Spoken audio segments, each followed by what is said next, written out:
So continuing our conversation here with Father Jolly, very interesting, very enlightening conversation. We've touched on so many topics and there's so many questions and so many different topics we'd like to cover further. We just want to go back to the current situation in Dominica. We've been having a lot of economical turmoil. And I know from reading the articles and listening to people in Dominica speaking that they have more or less turned to the church to ask for their guidance, their supervision in helping us get over this particular situation. And back to Father Jolly, I'd like you to just enlighten us the importance and the relevance of the church, the Catholic Yes. Church and the other churches in helping Yes. Dominica become stable again. Yes. Well, I left home on July the 11th, and up to that time, little mention was made of the church. The church's intervention, that is intervention, the Christian Council. I myself, on a personal basis, throughout the years, have made observations about the running of the business of the country by government, some of which have been welcome and others unwelcome, depending on which side of the political divide you find yourself. And so I am quite acquainted with that.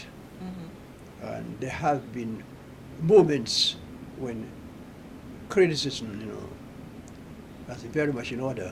And I'm pleased to say sometimes, at least particularly once I remember, I was complimented by a criticism I made an article from a staunch member of the party staunch member of the party in power, which reveals to us that there are people who are looking for honesty and integrity in government, that I would say.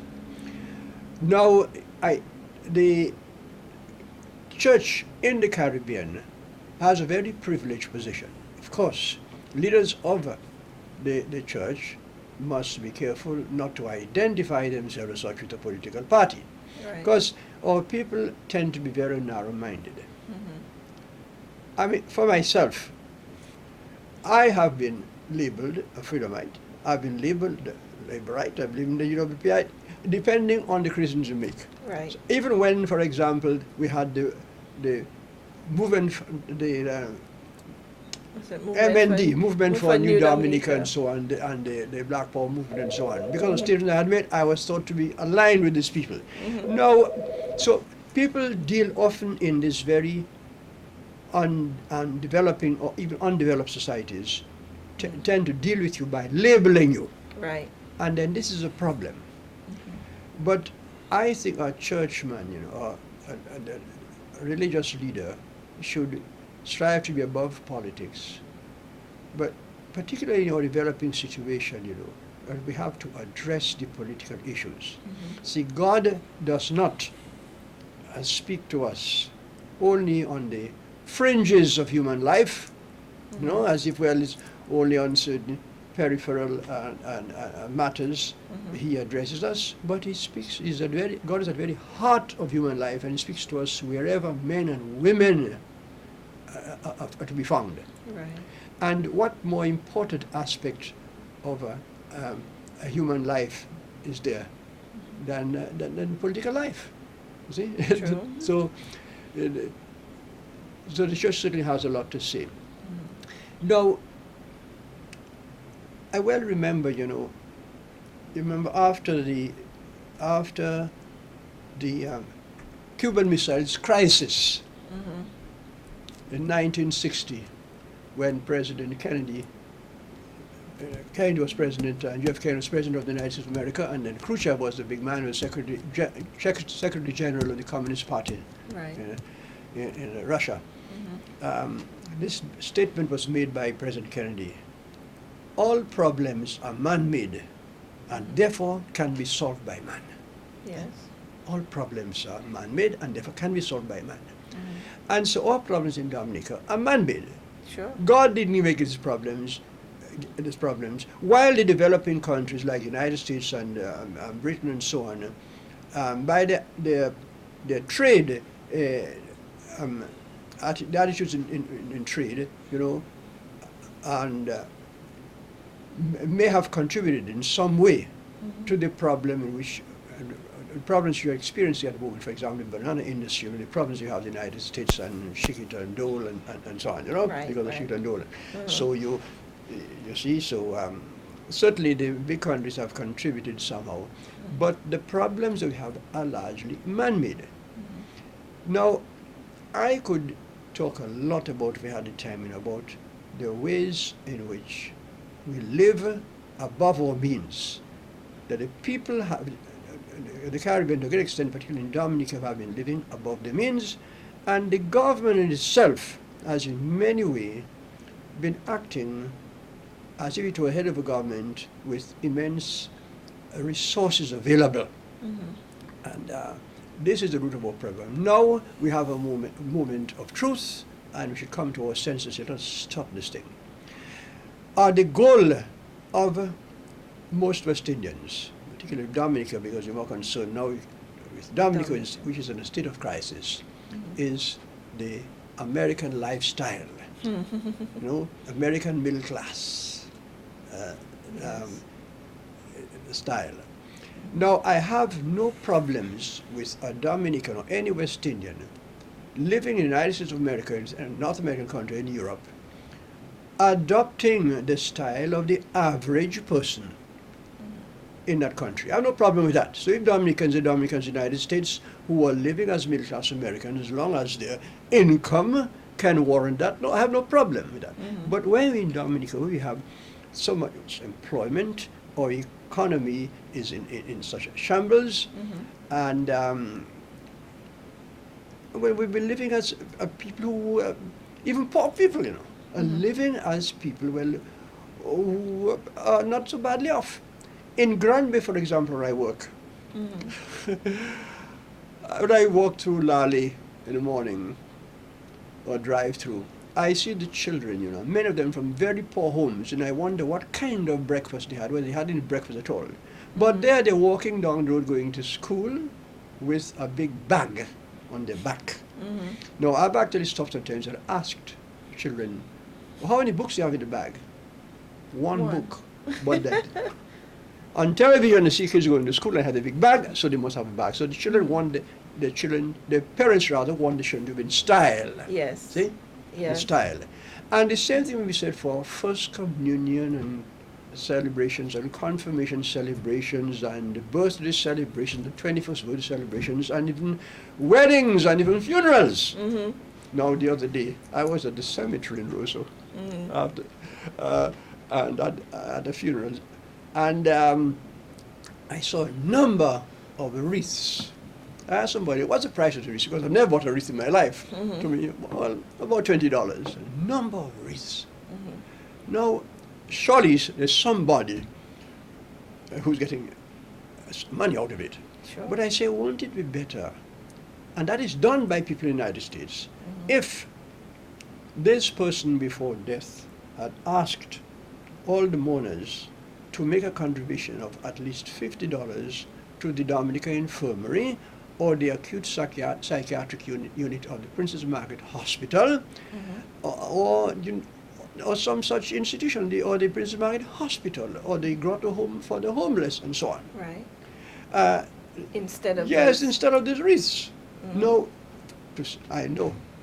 Well, I don't know how far this is going, but I wouldn't be surprised if you will come down heavily on me because of that. But you see, these are the issues you must address if you want to begin to relieve ourselves of the economic mire in which we find ourselves. And you must not wait until, well, some particular action, some particular measure will bring us $1 million to do something. Right. If what we do brings us only $1,000 in a month, that is already something. See? That is what has been happening in the past, that we have not been valuing the money, giving money months from value. So we come spending $100, $1,000, $10,000, $100,000, and finally we see what we have no more money to spend. Exactly.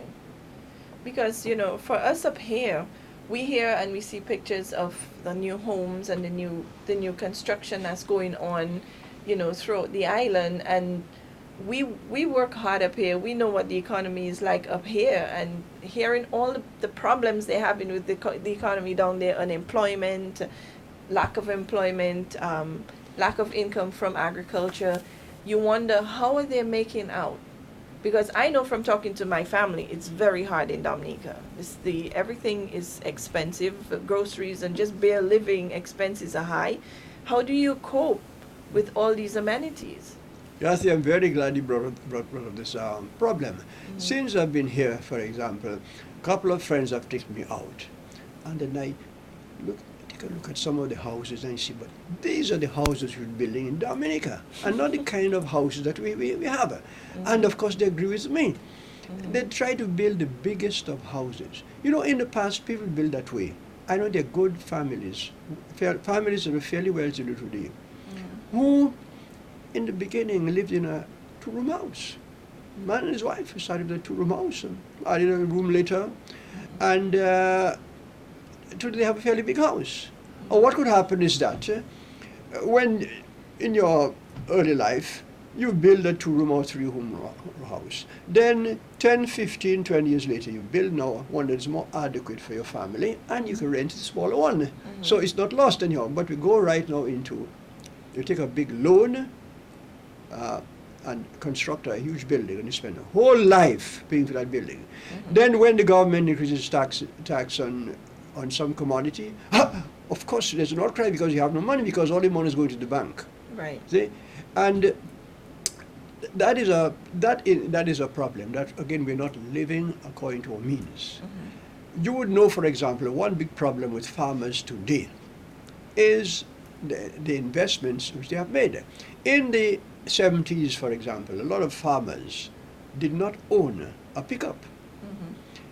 They hired a truck to carry the bananas. Right. Okay. But now when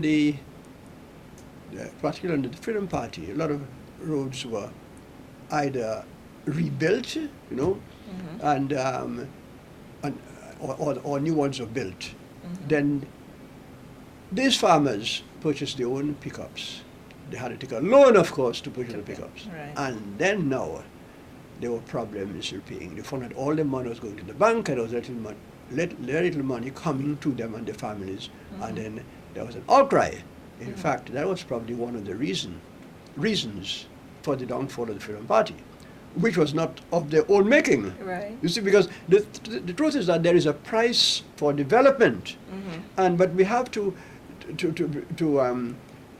manage development properly. Right. You see, that is a problem of management, you know. That even when you have money, that things are looking good, you have to learn to manage properly. Sure. Because you might find that development, you know, is really a two-pronged tool. It can work for you, it can also work against you. Sure. Because if you expand too quickly, or you take out these huge loans and there's not adequate income, you're falling short every month, and you're falling behind every month further and further, you know. But it's really sad when you look back at it and you say, well, what could we have done sooner? But then, I mean, hindsight is always the best.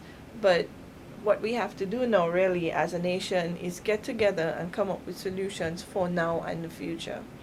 And with the church's encouragement and, you know, non-political groups getting together and crossing those boundaries.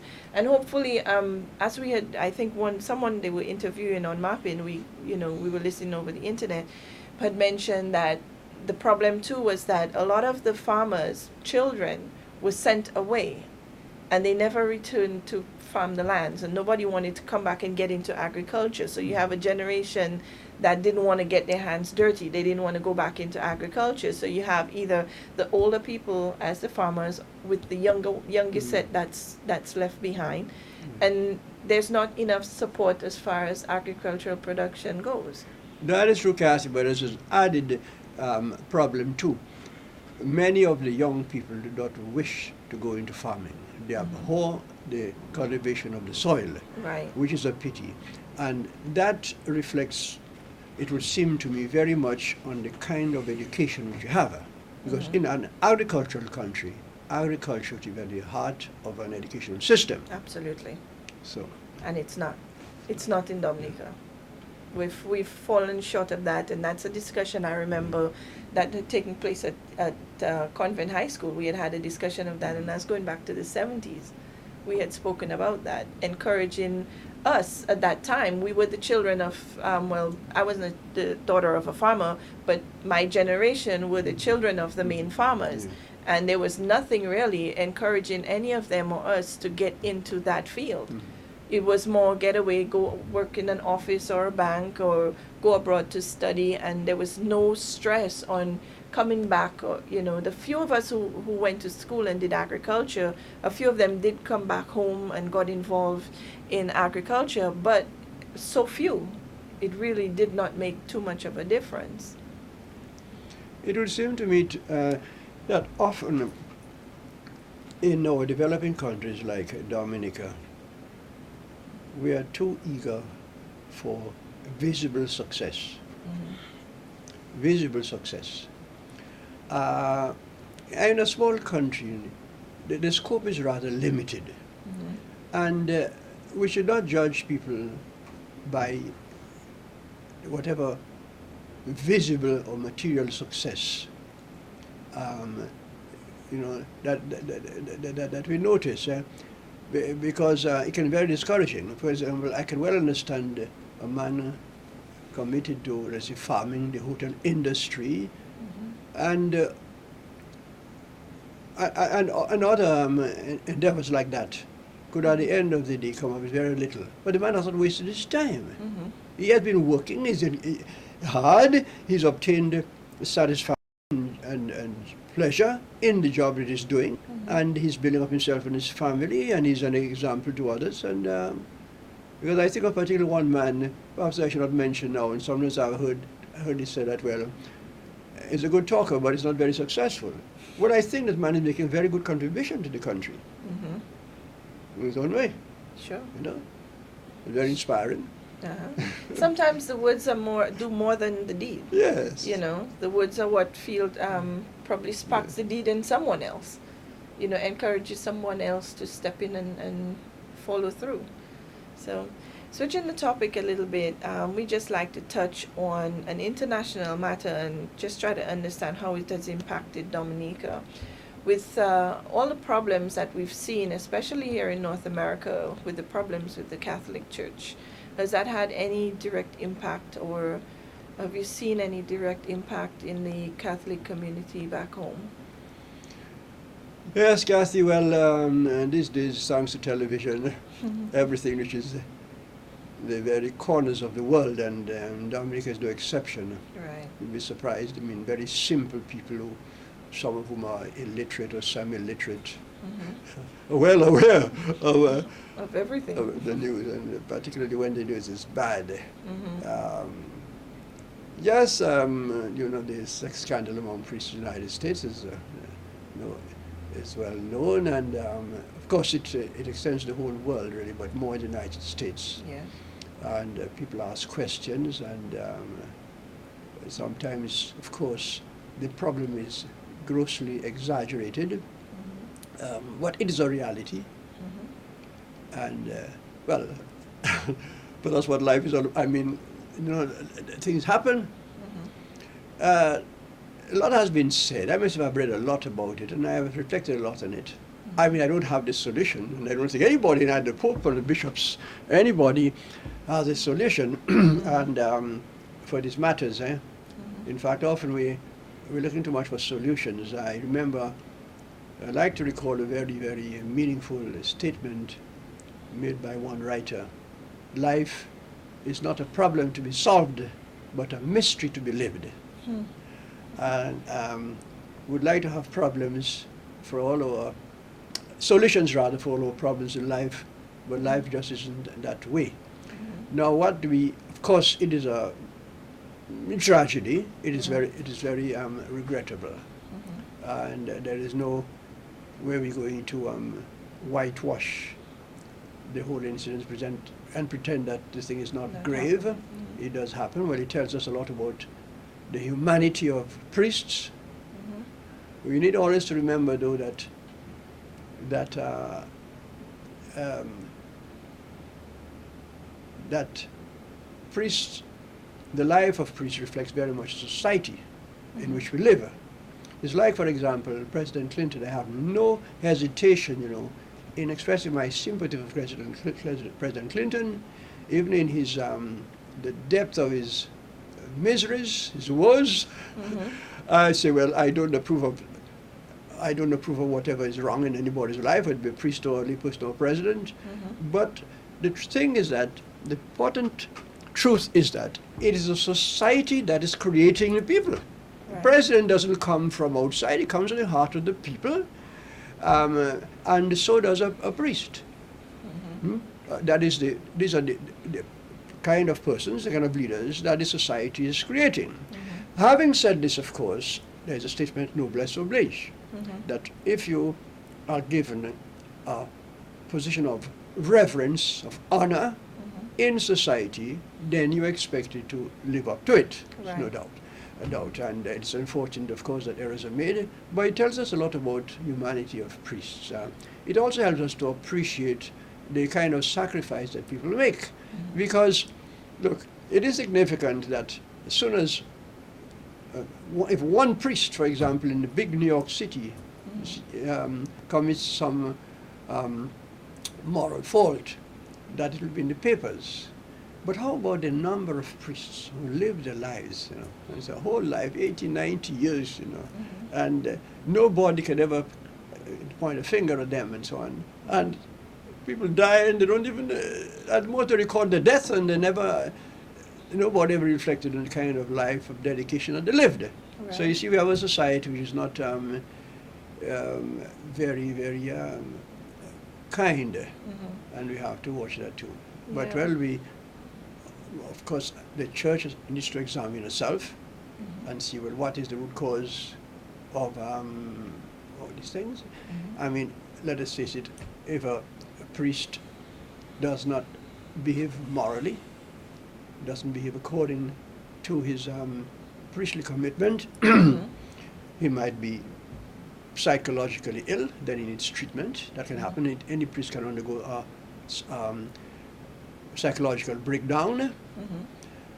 It might be that the priest has not taken time to deepen his commitment. Some people believe that the good priest is the one who is always speaking, who is in great demand, who is very popular, is running here and there.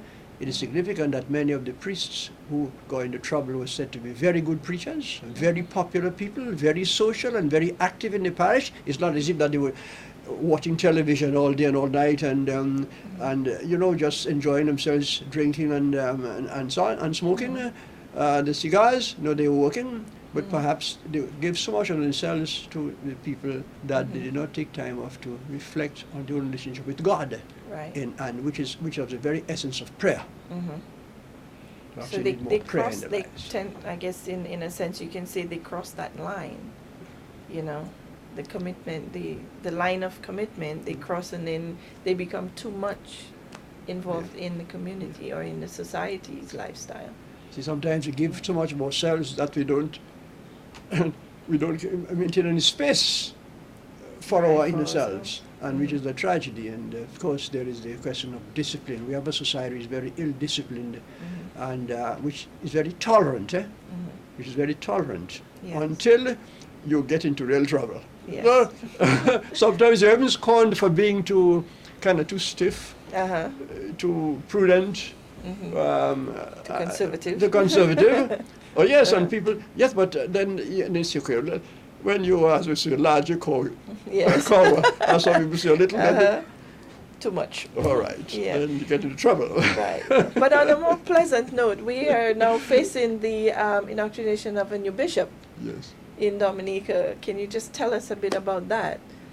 And what is the local feeling on the new bishop? Yes. Or bishop to be, I should say. Well, the new bishop, he is a bishop already, on that he's not been ordained, but he has the authority of a bishop already. Yes. With his appointment comes that authority, appointment by the Pope. Okay. Well, he had not yet visited Dominica when I left home. Mhm. He visited Dominica, I think the same week after I left home. Okay. Um, but I understand the reception has been very good, and I expect it to be very good. Mhm. I have, I know him. This is his name is Gabriel Malzer, Malzeire, of St. Lucia. Mhm. He has been a lecturer at the seminary in Trinidad, Mhm.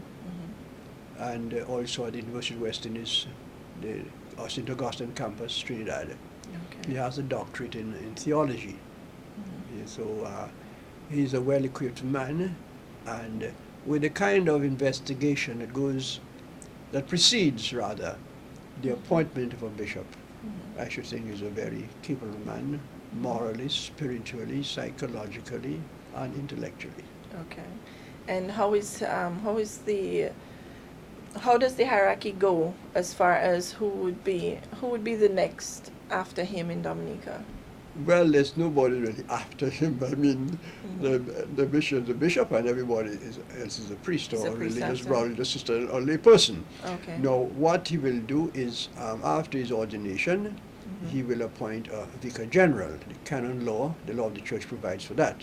He Mhm. will appoint a vicar general, Mhm. and so that is for him to decide. Okay. Yes.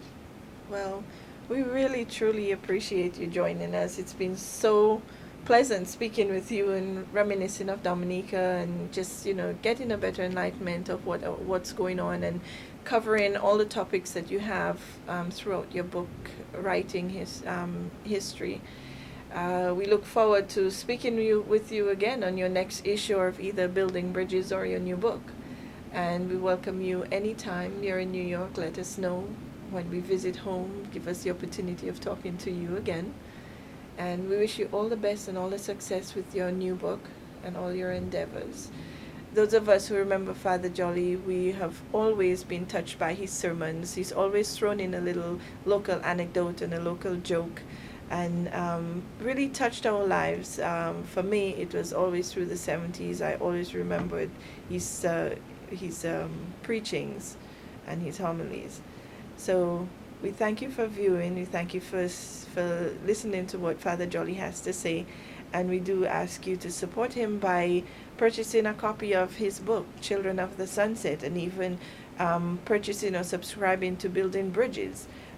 It's very good to know that they're independent writers in Dominica, and that hopefully we can bring more people like Father Jolly to you here in New York and wherever you're viewing.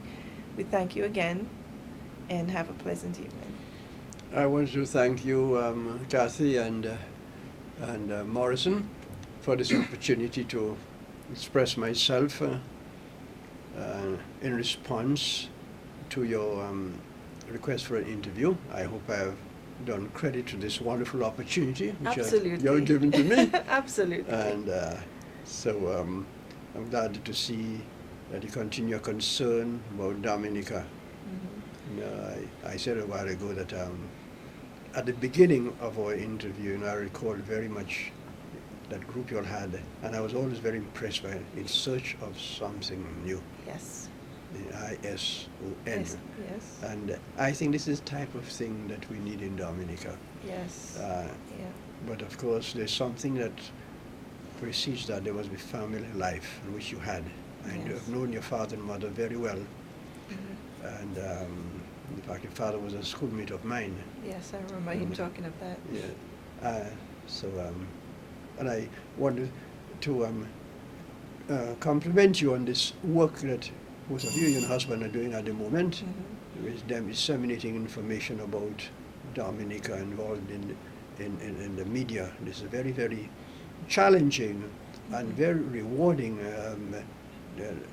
work that you have to do, and I wish you well in the continuation of this tremendous effort that you're making at this time. Thank you very much. Thank you very much. Thank you, Father Jolly, for being with us, and we look forward to speaking with you again.